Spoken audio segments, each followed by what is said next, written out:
श्री गणेशाय नमः। वक्रतुंड महाकाय सूर्यकोटि समप्रभ निर्विघ्नं कुरु मे देव सर्वकार्येषु सर्वदा। भगवान शिव स्वरूप सिद्ध संत श्री कोकिल चंदी महाराज, इनके विचार मंच कुछ सत्संग हो रहा है। जब ऐसे विचार मंचों से जुड़ते हैं तो बहुत ही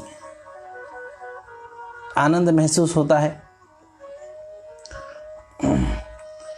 यूँ तो कई स्थानों में सत्संग का सुअवसर प्राप्त होता है, पर जहाँ के लोग सदाचार में पहले से निरत हो, वहाँ पे सत्संग का एक आनंद ही कुछ और है। बिहार का गंगरा गांव वास्तव में आज के समय में विश्व के सामने एक बहुत बड़ा आदर्श है कि जहाँ पे अन्न की शुद्धि, रक्षा, इसका विचार और निष्ठापूर्वक आचरण किया जाता है। जहाँ पे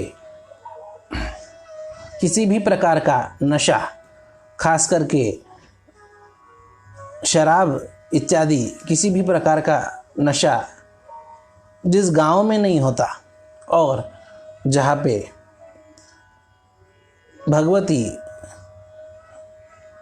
भगवती के स्वरूप स्त्री नारी शक्ति का समादर इतने विशाल रूप में होता है, ऐसा स्थान गंगरा है। और ये दिव्य परंपरा विगत 700 सालों से चली आ रही है। और अंतरजातीय विवाह भी अपने गांव में नहीं होते। 700 साल तक ये दिव्य परंपराएं कहीं चलती हो तो बड़े आश्चर्य की बात है। प्राचीन काल में लोगों में ये धर्मनिष्ठा थी, उसके अनुसार वो जो है आचरण करते थे इन सब नियमों का। पर इस आधुनिक काल में आधुनिक शिक्षा के कारण हो या अन्यान्य भी पाश्चात्य माध्यमों के प्रभाव से बहुत ही विकृतियां हमारी परंपरा में आई।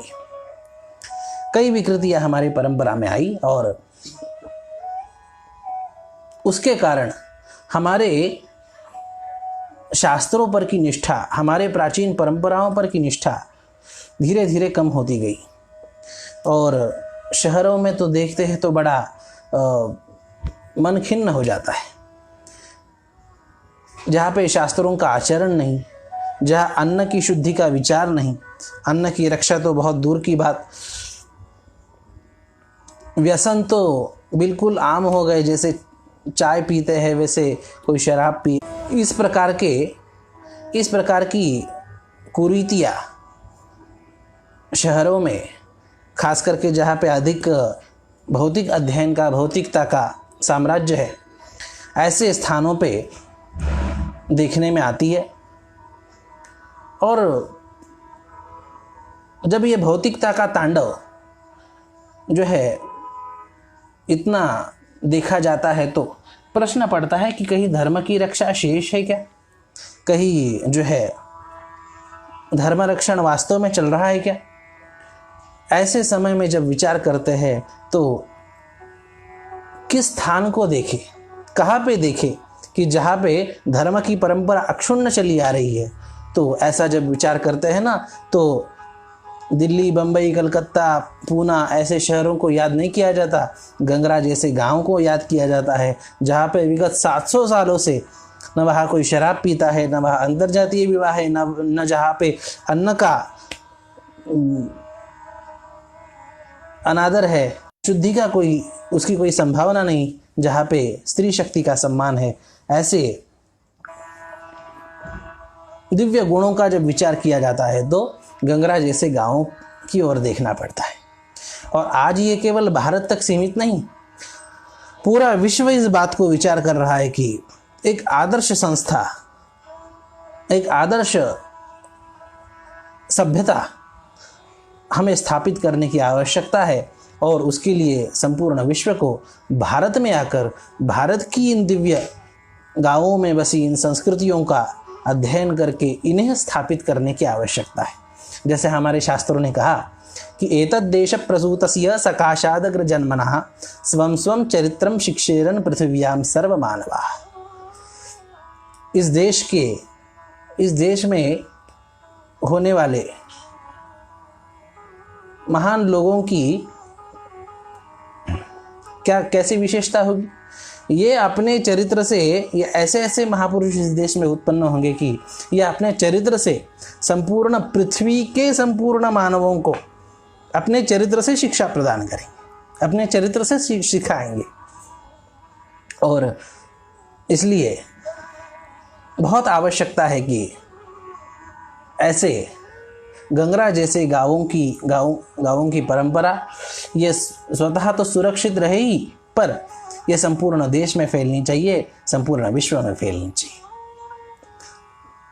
बाबा कोकिल चंद जी महाराज ने जो त्रिसूत्री हमें दी है, वो वास्तव में वो केवल शिष्य परिवार के लिए नहीं है, वो केवल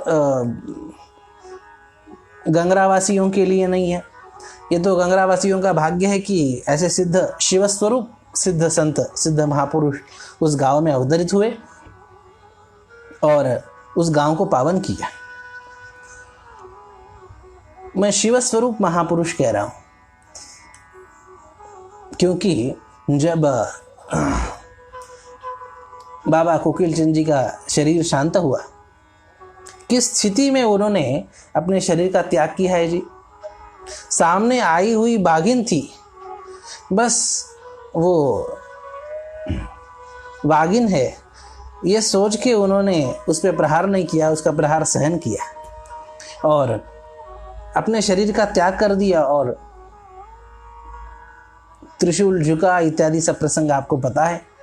तब स्वप्न में जो आके भगवान शिव जी ने कहा पुजारी से कि ये त्रिशूल झुकाने वाले कोई सामान्य व्यक्ति नहीं है, सामान्य कोई शक्ति नहीं है, ये साक्षात मेरे प्रिय गण है। और ऐसे संत, ऐसे भगवान के गण, ऐसे भगवान के भक्त ये भगवद रूप होते हैं। इसलिए बहुत भाग्य है कि ऐसे सिद्ध महापुरुष से त्रिसूत्री प्राप्त हुई। वो केवल अपने ग्राम तक ही सीमित नहीं, संपूर्ण विश्व में उसका प्रचार प्रसार होना चाहिए। बहुत निष्ठा से आप उस त्रिसूत्री का पालन कर रहे हैं, ये बहुत आनंद की बात है।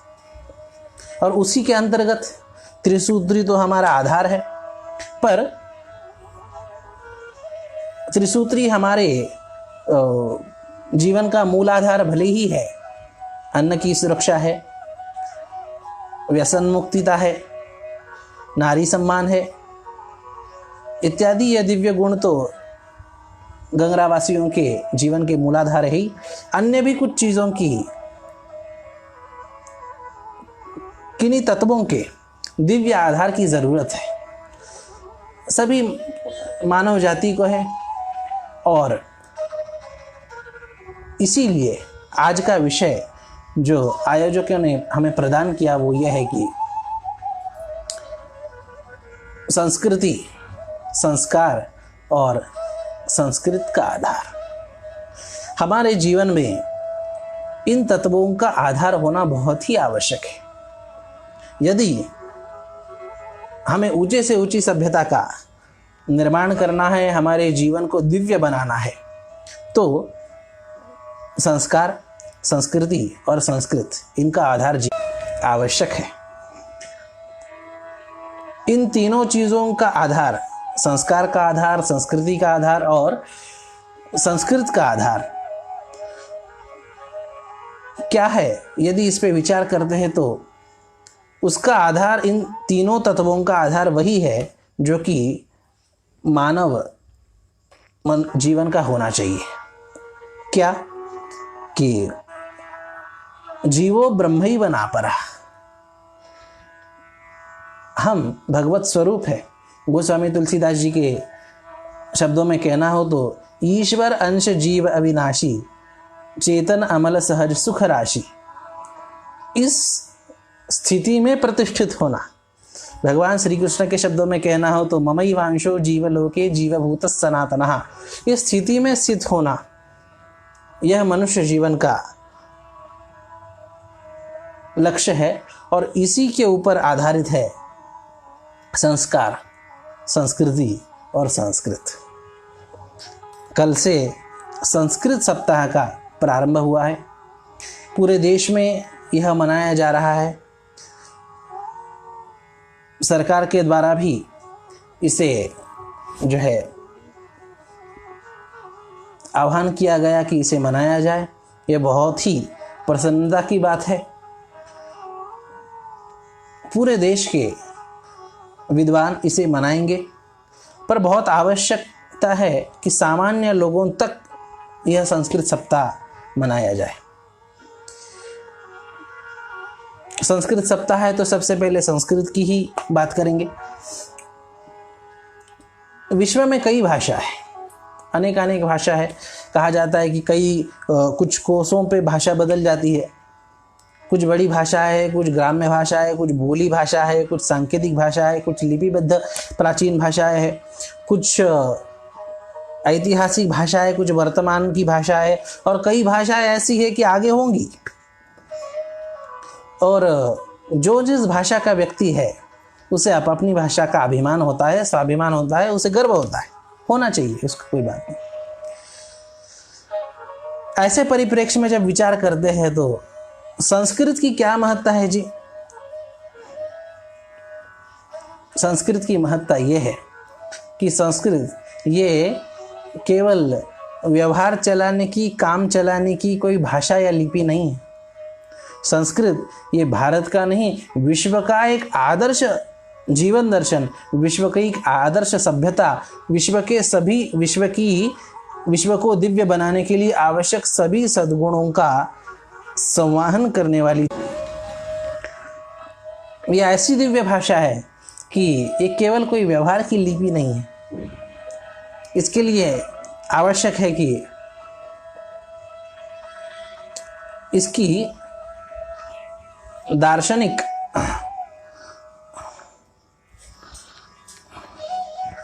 विधा को समझना।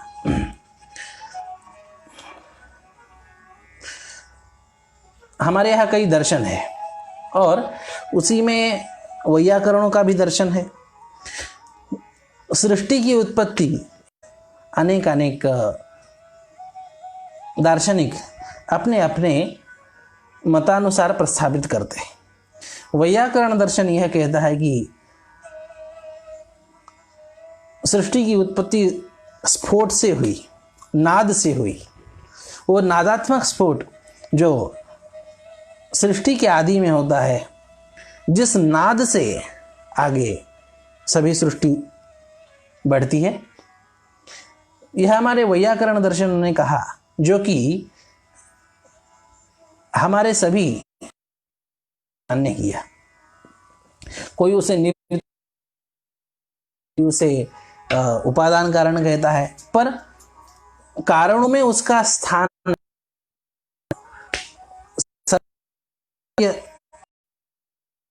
इतना ही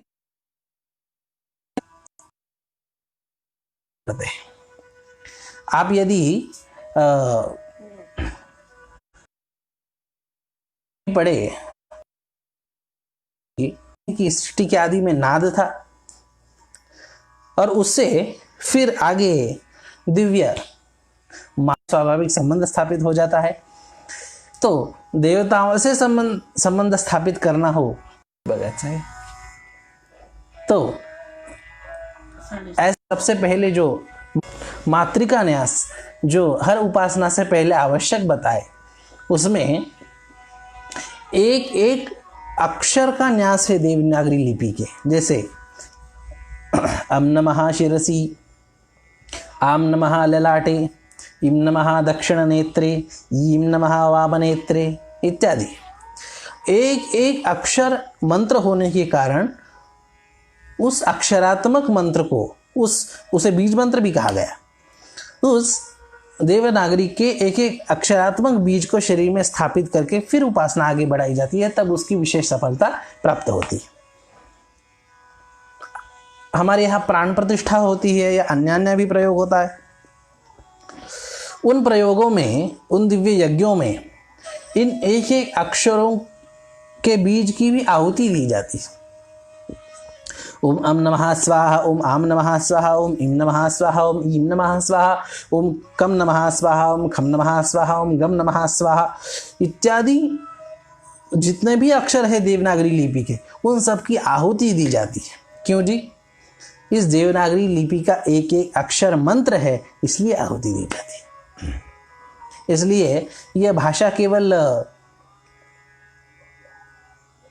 व्यवहार चलाने की भाषा नहीं है, ये वो दिव्य भाषा है जिसमें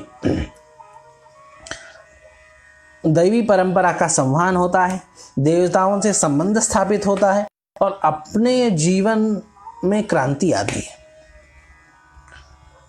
और एक रहस्यात्मक बात कि मनुष्य के मन बुद्धि पे परिणाम करने के लिए सर्वोच्च भाषा कौन सी है, यह तथ्य जो हम कहने जा रहे हैं यह विज्ञान से भी साबित है। मनुष्य जीवन में सामने वाले के मन बुद्धि चित्त पे सद्यः, शीघ्र और दूरगामी चिरस्थायी परिणाम करना हो तो किस भाषा में उसे उपदेश किया जाए, कौन सी भाषा उसे सिखाई जाए, इसका जब विचार विश्व के समस्त सुधीजन करते हैं तो उसमें यह चमत्कारिक तथ्य सामने आता है कि संस्कृत एक ऐसी भाषा है जिसे सीख के उससे उपदेश ग्रहण करके मन बुद्धि चित्त पे बड़ा दिव्य प्रभाव होता है, बड़ा दिव्य असर होता है। उपदेश तो वही है, जीवन मूल्य सत्य बोलना चाहिए, सत्कर्म करना चाहिए, किसी को पीड़ा नहीं पहुंचानी चाहिए, ये दिव्य गुण है, ये हर एक को पता है। पर उनकी प्रतिष्ठा यदि मनुष्य जीवन में करनी है तो उसके लिए उपदेश यदि संस्कृत इस देवनागरी में, इस देव भाषा में यदि ग्रहण किया जाए ना तो मनुष्य का जीवन बदलने में सर्वाधिक सहायता होती। इतना ही नहीं, जो मनुष्य जीवन का लक्ष्य कहा गया कि जीवो ब्रह्म ही बना परा, हम साक्षात ईश्वर के अंश हैं, हम साक्षात भगवद अंश हैं, हम भगवद रूप है, हम यह देहधारी हमारा स्वरूप नहीं है, हम आत्मस्वरूप है, हम ब्रह्म स्वरूप है। इस स्थिति में प्रतिष्ठित होने के लिए भी कौन सी भाषा में ज्ञान ग्रहण करे, इसका भी जब विचार दार्शनिकों ने किया तो यही उत्तर आया कि संस्कृत भाषा में और संस्कृत के ऊपर आधारित अन्य भाषाओं में यदि इस दिव्य तत्व ज्ञान का श्रवण किया जाए तो वेदांत श्रवण किस भाषा में किया जाए, तत्व ज्ञान का श्रवण किस भाषा में किया जाए जिससे हमें अनुभूति हो, तो यह बात कही गई कि संस्कृत में तत्व ज्ञान का श्रवण किया जाए तो मनुष्य को प्रत्यक्ष अनुभूति होती है कि मैं देहधारी नहीं हूं, मैं भगवद रूप हूं। क्योंकि यह दैवी भाषा है, यह मंत्रात्मक भाषा है, यह अपने मन बुद्धि चित्त पे परिणाम करती है, इसका एक एक अक्षर मंत्रमय है और उस अक्षरों के माध्यम से तत्काल हो या दीर्घकालिक हो, आंशिक ही सही पर शक्तिपात होता है और उस शक्तिपात से प्रत्यक्ष ब्रह्म ज्ञान होता है, यह सिद्धांत है। संस्कृत में सभी विषयों का ज्ञान है और सभी विषयों का ज्ञान सबसे पहले है। अन्य भाषाओं में जो ज्ञान शाखाएं गई, फिर वो विज्ञान की हो, आयुर्वेद की हो, चिकित्सा शास्त्र की हो, संगीत की हो, विज्ञान की हो और यंत्र शास्त्र इत्यादि की हो, ये सब के सब संस्कृत के माध्यम से गई। और संस्कृत में अब ये तो तथ्य स्पष्ट है, संशोधन के बाद कि कंप्यूटर आदि इन जड़ पदार्थों को भी सबसे सरल समझने में कौन सी भाषा उपयुक्त है जी? तो वह संस्कृत कही गई। यह संस्कृत भाषा की महत्ता आपको तत्व ज्ञान का अनुभव तो प्रत्यक्ष कराती है, पर जीवन में, रोज के जीवन में जो आवश्यक तत्व है, आपको आयु चाहिए, आपको आरोग्य चाहिए, आपको ऐश्वर्य चाहिए, इन सब चीज़ों की आपको अपेक्षा है, तो इन सब चीज़ों को कैसे प्राप्त किया जाता है जी? लौकिक हमारे प्रयास तो है ही, पर लौकिक प्रयास करने के बावजूद भी उतनी सफलता नहीं मिलती, उतनी शीघ्र सफलता नहीं मिलती। तो इस पे उपाय क्या है जी? संस्कृत भाषा के और संस्कृत मातृकाओं के, संस्कृत लिपि से युक्त जो भाषाएं हैं, उनमें उनके अनुसार जो स्थित मंत्र है, उनके जाप से आपको आपके व्यवहारिक उपाय के साथ साथ यदि उसका अनुष्ठान करते हैं तो जीवन में निश्चित सफलता शीघ्र प्राप्ति होती है और बड़े सरलता से प्राप्त होती है। इसी पे हमारा मंत्र शास्त्र टिका है। वो मंत्र शास्त्र कहाँ से आया? वो संस्कृत से आया, फिर लौकिक भाषाओं में आया। कहने का तात्पर्य कि वह मंत्र शास्त्र टिका है संस्कृत पे, इसलिए भारतीयों का भाग्य बहुत अत्यधिक है। वो इसका लाभ ले सकते हैं, दूसरे लोग इसका लाभ उतना नहीं ले सकते। जो शुद्ध मंत्र का उच्चार, जो शुद्ध देवनागरी लिपि का उच्चार करके जो लाभ हम हमारे जीवन में हम उठा सकते हैं मंत्र शास्त्र के माध्यम से, वो अन्य उतनी सरलता से नहीं उठा सकते। इसलिए संस्कृत ये मनुष्य के जीवन को दिव्य बना देती है। संस्कृत सत्ता है, उसकी वैज्ञानिक धरातल, उसकी वैज्ञानिक बाजू ये तो सभी प्रस्थापित करेंगे, पर इस मंत्र शास्त्र की उपेक्षा भारतीय लोग न करें। मंत्र शास्त्र एक ऐसी दिव्य चीज है जो केवल और केवल भारत के पास है, और अन्य देशों में भी जहाँ कहीं गई हुई हमें दिखती है वो इस भारत से गई है। ये भारत की, ये मूलतः भारत का सिद्धांत है। इसलिए बहुत आवश्यक है कि संस्कृत की रक्षा हो और उसके मंत्रों का करके हम हमारे जीवन को बहुत सरल, सहज और उत्कर्ष तक पहुंचाए। अगली बात संस्कार की है।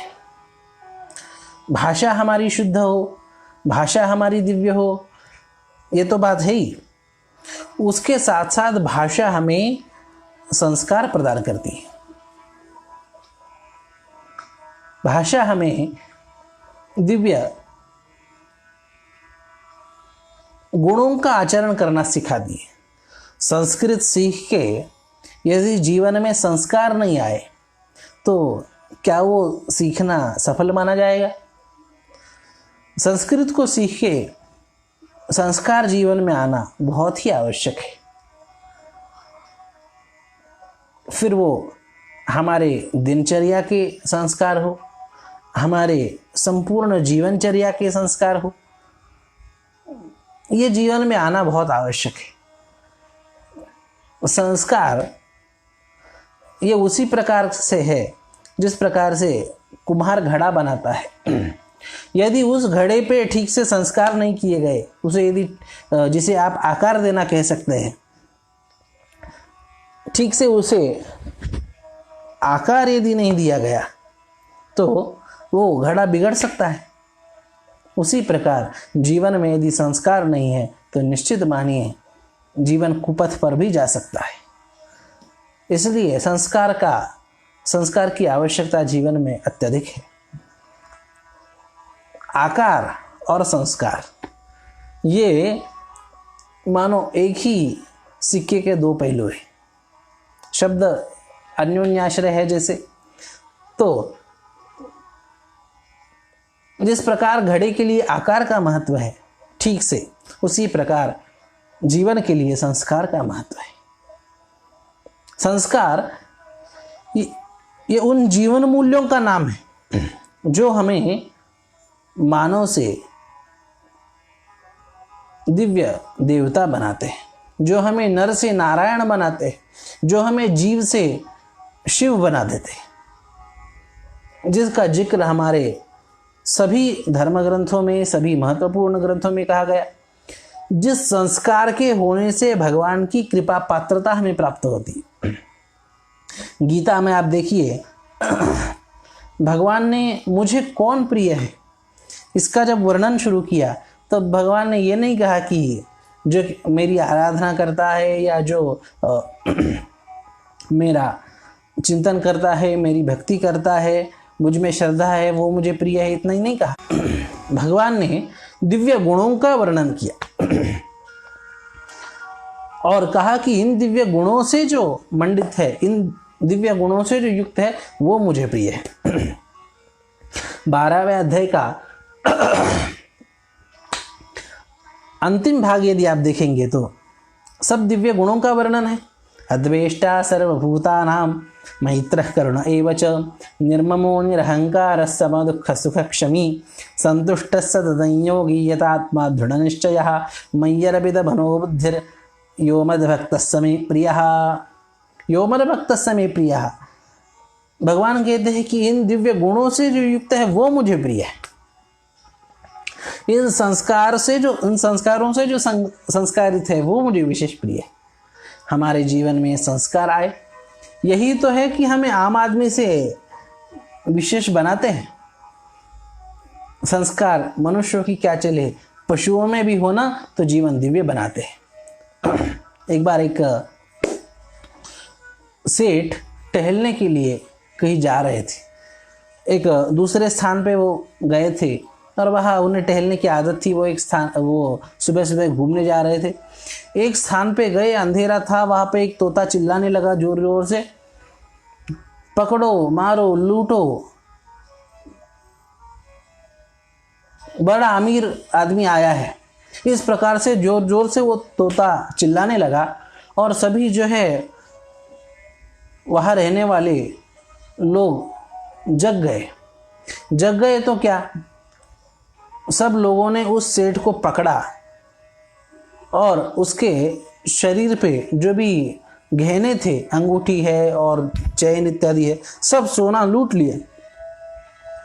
और फिर वो बड़े दुखी अंतःकरण से आए। उनकी वो छुट्टी के लिए वहाँ पे आए थे, उनकी वो छुट्टी पूर्ण हो गई।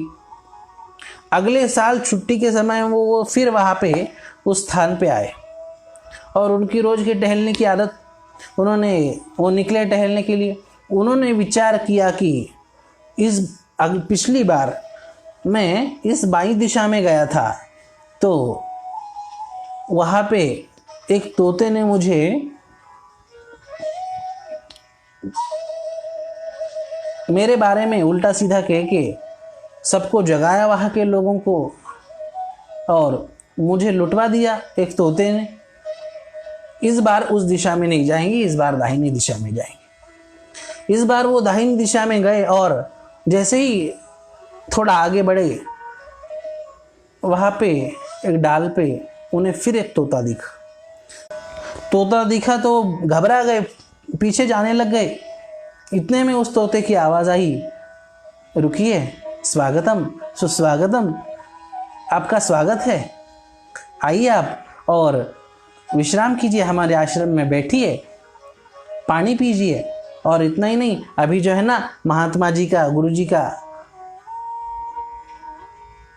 पूजन आराधन अर्चन चल रहा है, उसके बाद उनका सत्संग प्रवचन होगा, उसे आप सुनिए और दोपहर का भोजन प्रसाद पाके ही जाइए। हाँ, उन्हें आश्चर्य लगा कि इतना प्रेम से कोई आदर कर रहा है, आवाहन कर रहा है, बुला रहा है। वो उस आश्रम में गए तो वहाँ पे बैठे, वहाँ के लोगों ने उन्हें पानी प्रदान किया, पानी पिया, बैठे। वहीं पे उन्होंने स्नान इत्यादि किया, वहाँ पे प्रवचन सुना, दोपहर का भोजन करके वो वापस लौटने लग गए। उन्हें रहा नहीं गया, उस मनुष्यवाणी में बोलने वाले तोते से उन्होंने पूछा कि अरे, पिछली बार मैं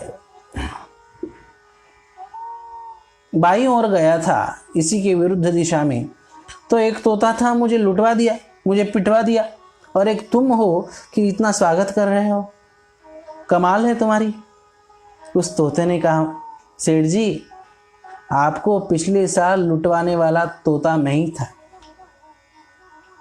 जिसने सब चोर उचक्कों को जगा दिया और आपको पकड़वा के पिटवाया, लुटवाया, वो तोता मैं ही था। पर वहां चोरों की बस्ती थी और मुझे चोरों ने पाल रखा था। किसी वजह से वहां से चोरों की बस्ती उठ गई और मुझे वही छोड़ के गए।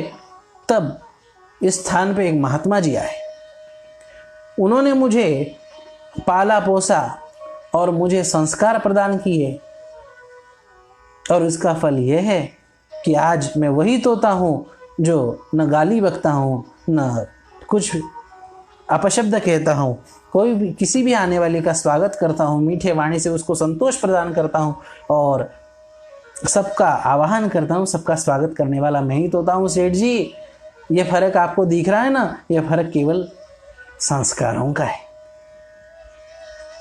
मुझे पहले चोरों के संस्कार प्राप्त हुए और अभी संत के संस्कार प्राप्त है। यह कारण है कि मेरा जीवन इतना परिवर्तित है। पंछियों का जीवन परिवर्तित हो सकता है संस्कारों से, मनुष्य का क्यों नहीं हो। इसलिए बहुत आवश्यक है कि जीवन में हमारे संस्कार पे हम बड़ा ध्यान दें। विशेष करके खास करके लोग हमें पूछते हैं कि महाराज, हमें ना हमारे बालकों को संस्कार देने, हमें कुछ बताइए। बालकों को संस्कार देने हैं, बहुत अच्छी बात है, देने ही चाहिए। शास्त्रकारों ने यह बात कही कि लालयेत पंचवर्षाणि दशवर्षाणि ताड़येत प्राप्ते तु षोडशे वर्षे पुत्रम मित्रपदाचरेत।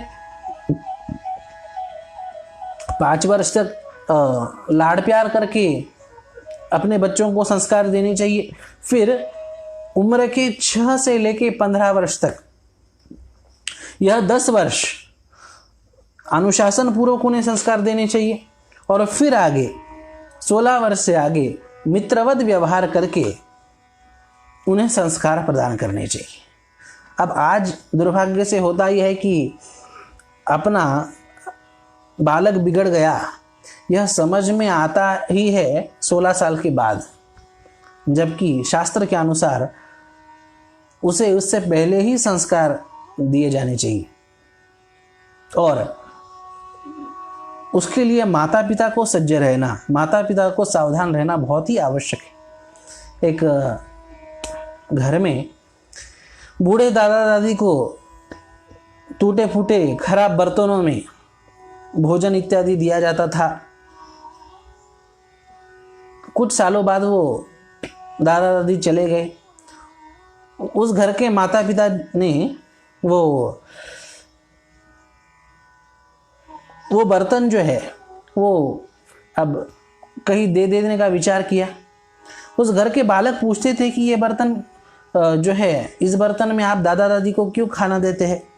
तो वो कहते थे कि वो तो बूढ़े हैं, गंदगी करते हैं इत्यादि, इसलिए उन्हें इस बर्तन में खाना देते हैं। अब वो दादा दादी तो चले गए और वो बर्तन अभी कहीं दे देने की बात आई तो बालकों ने तुरंत कहा कि ये आप क्यों दे रहे हैं माता पिता को। माता पिता ने कहा कि अब तो दादा दादी चले गए, अब इसकी क्या आवश्यकता है। बालक ने तुरंत कहा, दादा दादी तो चले गए, पर आप जब बूढ़े होंगे तो आपको भी तो इन बर्तन में देना पड़ेगा। कहने का तात्पर्य, बालक बहुत बारीकाई से निरीक्षण करते हैं। बालकों को संस्कार प्रदान करने हैं तो आवश्यक है कि स्वयं के भी जीवन में संस्कार आए, माता पिता के जीवन में संस्कार आए, और जितने भी उन सब कुसंस्कार के साधनों से दूर रखा जाए बालकों को। फिर मोबाइल का इस्तेमाल है, टीवी का जो है इस्तेमाल है, अनावश्यक चीज़ें उनसे अपने बालकों को बचाया जाए, स्वयं भी बचे।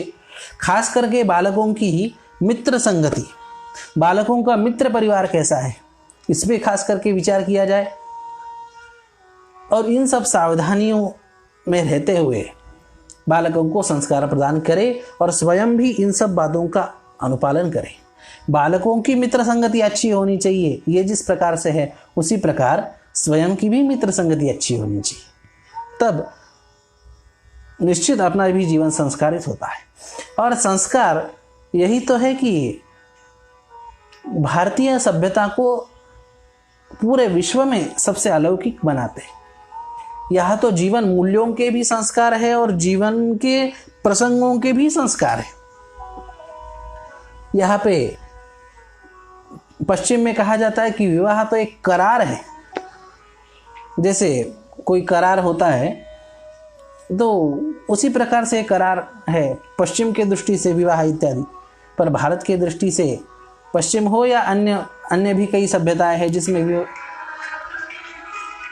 जिसमें विवाह केवल एक करार है। अन्य भी कई सभ्यताएं ऐसी है, पर भारतीय संस्कृति ऐसी है कि यहाँ पे विवाह कोई करार नहीं, कोई कॉन्ट्रैक्ट नहीं। पश्चिम के भी है या अन्य भी सभ्यता, उसमें सीधे कहा जाता है कि विवाह एक कॉन्ट्रैक्ट है। भारतीय सभ्यता यह एक विश्व की सबसे विशेष सभ्यता है कि इसमें विवाह को कॉन्ट्रैक्ट नहीं कहा जाता, इसमें विवाह को भी एक संस्कार कहा जाता है। हमारे यहाँ बीजारोपण, बालक का किसी जीव का बीजारोपण करना, यह भी एक संस्कार कहा गया, गर्भाधान संस्कार कहा गया। फिर उसके बाद उसके ऊपर जीवन में जैसे जैसे उसकी उम्र बढ़ती है, उस प्रसंगों को लेके उन अवस्था में दिव्य संस्कार उस पे किए जाते हैं। पुंसवन है, निष्क्रमण है, वेदारंभ है, उपनयन है, फिर समावर्तन है, इन सभी संस्कारों को किया जाता है। 48 संस्कार हमारे यहाँ मुख्यतः कहे गए और उसमें भी 16 संस्कार और भी अधिक अनिवार्य बताए। आज उन संस्कारों का लोप हो रहा है। इस बात को याद रखना कि यह संस्कार, यह कालबाह्य नहीं है, यह संस्कार ही है जो हमारे जीवन को सबसे विशेष बनाते हैं। रामायण में देखेंगे तो भगवान श्री राम और सुग्रीव की मित्रता हुई और इन दोनों की मित्रता श्री हनुमान जी महाराज ने कराई। तो मित्रता हनुमान जी महाराज ने कराई तो कैसे कराई? केवल वाचिक मित्रता नहीं कराई। हनुमान जी महाराज की प्रासंगिकता कैसी दिव्य है। दोनों के हाथ एक दूसरों के हाथों में मिलाए और वहाँ पे हनुमान जी महाराज ने अग्नि की स्थापना की और अग्नि की स्थापना करके दोनों ने एक साथ अग्नि की परिक्रमा की और फिर वचन लिया कि हम दोनों आज से मित्रता स्वीकार करते हैं। देखिए हमारी संस्कृति की विशेषता। हमारे यहाँ मैत्री भी कोई करार नहीं, मैत्री भी संस्कार है। और पाश्चात्य या अन्य सभ्यता में आप देखिए, वहाँ पे मैत्री संस्कार होने की क्या बात, वहाँ पे तो विवाह भी एक करार है। इसलिए ये संस्कार हमें दुनिया से अलग बनाते हैं, दुनिया से विशेष बनाते हैं, दैवी बनाते हैं। शास्त्रों ने कहा कि महायज्ञश्च यज्ञैश्च ब्राह्मीयं क्रियते तनुः। जीवन का जो लक्ष्य है कि जीवो ब्रह्मैव नापरः, उस ईश्वर अंश के, उस ईश्वर तत्व में प्रतिष्ठापित होना, उस आत्म तत्व में प्रतिष्ठापित होना। पर उसके लिए ऐरे गेरे शरीर में जो है उस तत्व ज्ञान की, उस तत्वानुभूति की प्रतिष्ठा नहीं होती। ब्राह्मी शरीर में उस तत्वानुभूति की प्रतिष्ठापना होती है। ब्राह्मी बुद्धि में, ब्राह्मी चित्त में, ब्राह्मी मन में उस तत्वानुभूति की प्रतिष्ठापना होती है और वह ब्राह्मी मन इन यज्ञीय संस्कारों से प्राप्त होता है। इसलिए जीवन के भौतिक उत्कर्ष के लिए हो या दैवी उत्कर्ष के लिए हो। संस्कारों का होना, हमारे जीवन में दैवी गुणों का होना, उसके साथ साथ जीवन के बताए गए प्रासंगिक संस्कारों का होना, ये बहुत आवश्यक है। आधुनिकता के काल में इसका लोप हो रहा है, पर यही है जो आपके जीवन को दैवी बनाते हैं। इन संस्कारों का दिव्य कवच होता है, जो दिखता तो नहीं पर प्रभाव बहुत करता है। जो चीज़ें दिखती नहीं उनका प्रभाव कितना होता है ये आज के ज़माने में कहने की आवश्यकता नहीं। कोरोना के विषाणु जिन्होंने संपूर्ण विश्व को आज ग्रस रखा है, दिखते हैं क्या जी? पर उनका प्रभाव तो होता है। आश्चर्य की बात, जिनके रोज रोज दिव्य संस्कार होते हैं, जप के माध्यम से हो, न्यासों के माध्यम से हो और यज्ञ इत्यादियों के माध्यम से हो, ऐसे किसी भी व्यक्ति को कोरोना या अन्य भी कोई महामारी स्पर्श की हो, ऐसा एक भी उदाहरण आज तक नहीं हुआ। कहने का तात्पर्य, हमारे परंपरा ने, हमारे कर्मशास्त्र ने, हमारे धर्मशास्त्र ने, हमारे कर्मकांड ने जो हमें दिव्य संस्कार क्रिया इत्यादि बताई, वह जीवन में बहुत आवश्यक है। उसके साथ साथ दैवी सद्गुण भी बताए, उनका भी होना बहुत आवश्यक है। पर यह हो गई व्यक्तिगत तक सीमित बात। अब संपूर्ण समष्टि का जब विचार करते हैं तो उन संस्कारों को समष्टि में स्थापित करना, समाज में स्थापित करना, यह एक व्यापक कार्य है। और यह जब समाज में स्थापित होती है ना, तो इसे संस्कृति कहते हैं। यह दिव्य गुण, यह दिव्यता जब समाज में स्थापित होती है तो यह संस्कृति बन जाती है। संस्कृति के ऊपर बहुत चिंतन किया जाता है, पर जैसे जन्म लिए वैसे ही खाना पीना, उठना बैठना, बोलना चालना, इतने तक ही यदि सीमित हमारा जीवन है तो वो तो प्रकृति है, वो प्राकृत भाव है, प्रकृति भाव है। प्रकृति भाव का अर्थ है जो यथावत है। जो वैयाकरणी होंगे, जो वैयाकरण शास्त्र के अध्येता होंगे, उन्हें प्रकृति भाव का अर्थ समझ में आएगा कि यथावत स्थिति, जीवन जैसा मिला है उसे वैसे ही जीते रहना, एक सामान्य रूप से खाना पीना, उठना बैठना, बोलना चालना, इसी रूप में जीते रहना, ये प्रकृति है। और इस प्रकार के जीवन में अपने सुख के लिए कुछ बाधा आए तो उसे छीन लेना, किसी दूसरे से छीन लेना, किसी दूसरे को तकलीफ देके छीन लेना, यह विकृति है।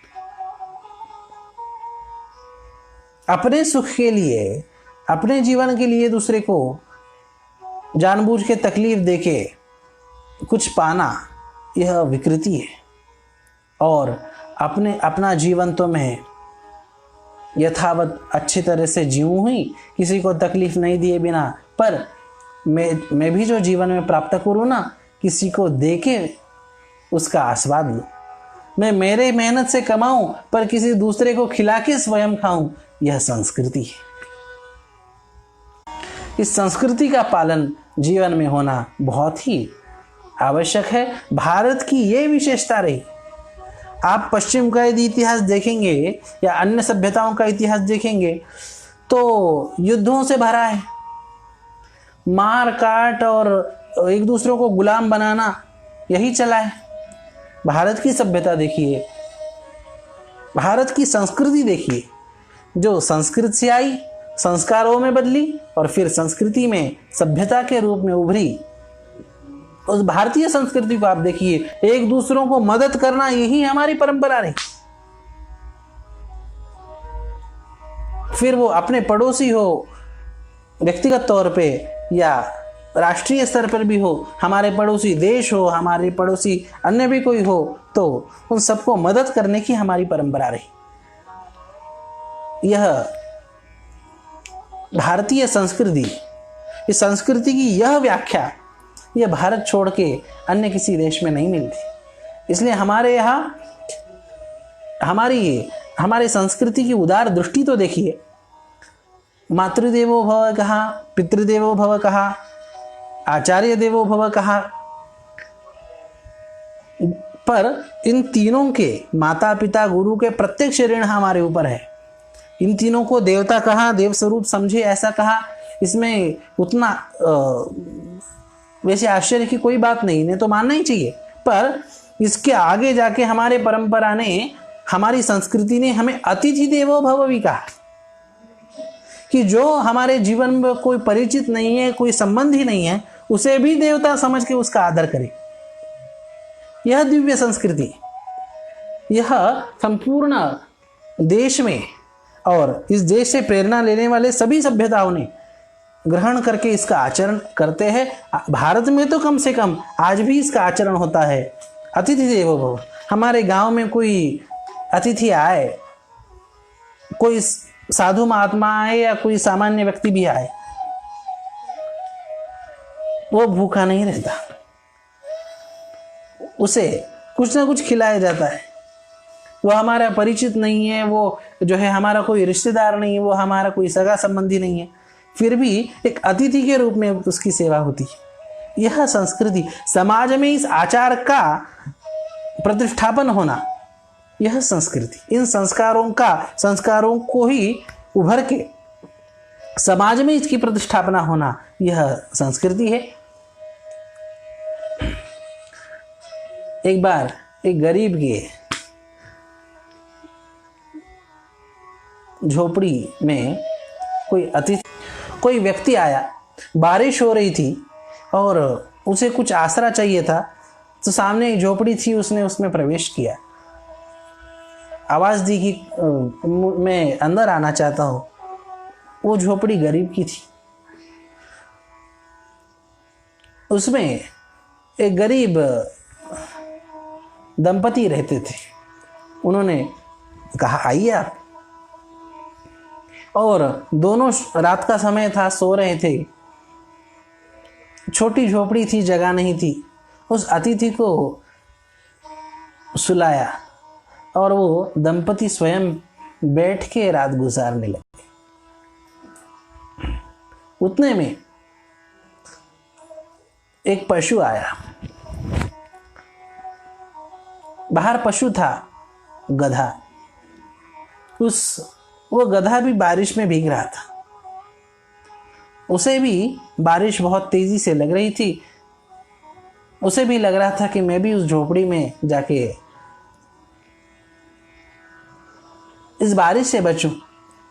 उस झोपड़ी के गरीब दंपति ने उस गधे को भी अंदर लिया, उस पशु को भी अंदर लिया। उतने में वो आया हुआ व्यक्ति कह रहा था कि आप इसे अंदर क्यों ले रहे हैं, तो जानवर है। उस गरीब ने कहा, अच्छा, वो कहने वाला, वो जो व्यक्ति आया था उस गरीब की झोपड़ी में अतिथि के रूप में, वो तो था, वो एक विदेशी था। उसे इस उदारता की, अतिथि संस्कृति का संज्ञान नहीं था। उसने पूछा कि आप उस जानवर को क्यों सहारा दे रहे, क्यों आसरा दे रहे, क्यों अंदर ले रहे, भीगना है तो भीगने दो। उस गरीब ने कहा, ये अमीरों के घर नहीं है जहां आदमियों से भी जानवरों जैसा व्यवहार होता है, गधों जैसा व्यवहार होता है। ये गरीब की झोपड़ी है जहाँ पे जानवरों से भी, जानवरों के साथ भी, पशुओं के साथ भी, गधों के साथ भी मनुष्यों सा व्यवहार होता है। यह हमारी भारतीय संस्कृति। संस्कृति इस उदारता का नाम है, इस जीवन मूल्य का नाम, जो हमारे जीवन में प्रतिष्ठापित होनी चाहिए, जिसमें कोई भी स्वार्थ का भाव नहीं, जिसमें भोग विलास का भाव नहीं, जिसमें त्याग का भाव है, जिसमें उदारता का भाव है, जिसमें दिव्यता का भाव है। स्वामी विवेकानंद जी के जीवन में एक उनके प्रसंग का स्मरण करके आज के प्रसंग को, आज के सत्संग को विराम करेंगे। स्वामी विवेकानंद जी विदेश में जाके अपने परंपरा का प्रचार कर रहे थे। विदेश स्वामी विवेकानंद जी के ज्ञान से और मूलतः भारतीय तत्व ज्ञान से विदेशी बहुत प्रभावित थे, और स्वामी जी का व्यक्तित्व तो दिव्य था ही। एक युवती ने स्वामी जी से कहा कि स्वामी जी, मैं आपसे शादी करना चाहती हूँ। अब उस विदेशी पाश्चात्य युवती को क्या पता कि संन्यास आश्रम क्या होता है क्या नहीं, बस कुछ तो भी गेरवा पहन रखा है, इतना ये था। और विदेश में जाने के बाद स्वामी जी की भी वेशभूषा में अंतर था, तो उसे तो संन्यास आश्रम इत्यादियों का कुछ भान नहीं था। उसने सीधे पूछ लिया कि स्वामी जी, मैं आपसे शादी करना चाहती हूँ। स्वामी विवेकानंद जी ने पूछा कि आप क्यों शादी करना चाहती? उस युवती ने कहा कि मैं आप जैसा बुद्धिमान पुत्र चाहती, आप जैसा बुद्धिमान तेजस्वी इतना प्रखर व्यक्तिमत्व का पुत्र मुझे अपेक्षित है, इसलिए मैं आपसे शादी करना चाहती हूँ। देखिए भारतीय संस्कृति कितनी उदार है। स्वामी विवेकानंद जी ने तुरंत हाथ जोड़ के प्रणाम किया और कहा, अरे माता, तुझे मेरे जैसा पुत्र चाहिए तो मैं तुझे प्रणाम करके मातृ रूप में स्वीकार करता हूँ, तू मुझे ही पुत्र मान ले। शादी करने की क्या आवश्यकता है, तू मुझे ही पुत्र मान ले, मैं ही तेरा पुत्र। ये कह के प्रणाम कर दिया। भारत की यह संस्कृति इस इतनी ऊंची आदर्श, इतने उच्च जीवन मूल्य, इस सभ्यता का नाम है। हमारे जीवन में दिव्य दैवी भाषा संस्कृत, दिव्य दैवी संस्कार और दिव्य दैवी सभ्यता संस्कृति के रूप में प्रतिष्ठापित हो, और इन सब का आधार लेके हमारे जीवन में वो क्रांति आए, वो मनुष्य जीवन का चरम लक्ष्य, उस परम शांति को, उस परमानंद को, उस परमात्मा तत्व को हम सब प्राप्त करें। हमारा जीवन यह चंदन जैसा हो, स्वयं भी सुगंधित हो, इत्र जैसा हो, अन्य को भी सुगंधित करता रहे। यही आशा प्रार्थना भगवान के सामने करते हैं। बाबा कोकिल चंद मंच यह एक दिव्य विचारों का मंच है। यहाँ पे केवल विचार सुने नहीं जाते, यहाँ पे विचारों का आचरण होता है। और इसलिए सभी दैवी गुण और हमारी बुद्धि की स्थिरता के लिए छांदोग्य उपनिषद में जैसा कहा कि अन्न की शुद्धि आवश्यक है, उस अन्न की शुद्धि का आचरण गंगरा ग्रामवासी करते हैं। व्यसन से मुक्त रहते हैं। ऐसा व्यसन क्या करना कि जो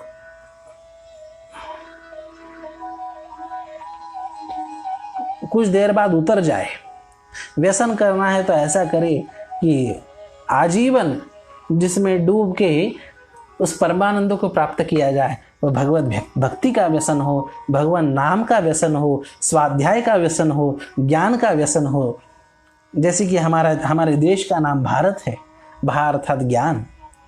उस तेजस्वी ज्ञान में रथ जो प्रांत है उसका नाम भारत है। उस ज्ञान का व्यसन हो। ज्ञान का व्यसन कैसा हो, इसको बिहार वासियों को इसके लिए अन्य कहीं का उदाहरण दृष्टांत देने की आवश्यकता नहीं।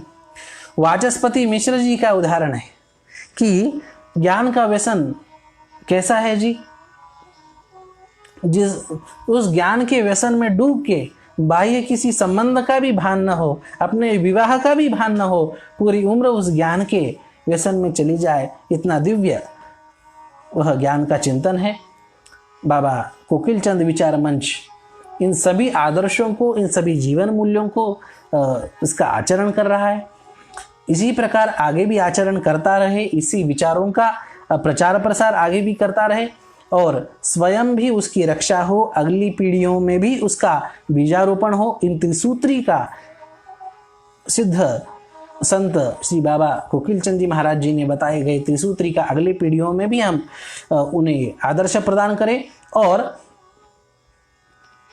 गंगरा तक ही नहीं, बिहार तक ही नहीं, भारत तक ही नहीं, पूरे विश्व में इस ज्ञान का किस प्रकार से प्रचार प्रसार हो, इसका विचार करें और इसके यत्न में लगे। संस्कृत सप्ताह के निमित्त आयोजित इस साप्ताहिक कार्यक्रम में सेवा देने का अवसर मुझे प्राप्त हुआ और कुछ बीच बीच में तकनीकी दिक्कतें आई, पर फिर भी जो भी जैसा संभव हुआ उस प्रकार से सत्संग हुआ है। सभी के जीवन में भगवत कृपा संत श्री बाबा कोकिल चंद महाराज जी की कृपा बरसे, यही प्रार्थना करते हुए वाणी को विराम।